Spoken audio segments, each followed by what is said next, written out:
কয়েকজন শ্রমিক চা পাতা তুলছেন, তাদের কাঁধে কাপড়ের তৈরি থলে।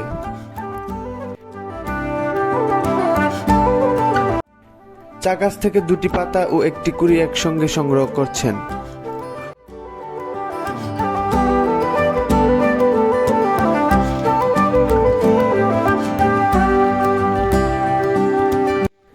চা শ্রমিক রাজু সিং জানান তার বাড়ি শ্রীমঙ্গলে।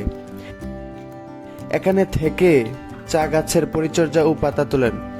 গত মার্চ মাস থেকে চা পাতা তোলা হচ্ছে। ইতিমধ্যে কয়েক হাজার কেজি পাতা সংগ্রহ করেছেন।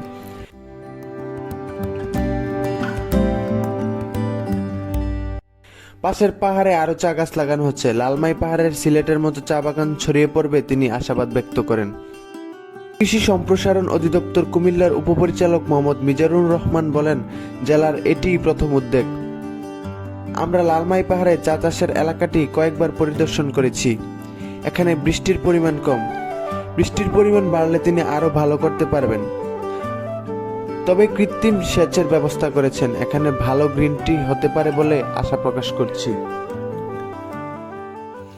দর্শক, এতক্ষণ দেখছিলেন কুমিল্লার লালমাইয়ের বড়ধর্মপুর এলাকার চা বাগান, যেটি কুমিল্লার চা বাগান নামেই পরিচিত। দর্শক, আবারও দেখা হবে আপনাদের মাঝে নতুন কোনো জায়গায় নতুন কোনো ভিডিওতে। ততক্ষণ পর্যন্ত সবাই ভালো থাকেন, সুস্থ থাকেন এবং নিরাপদে থাকেন। কুমিল্লা টেলিস্কোপের সাথেই থাকুন। ধন্যবাদ।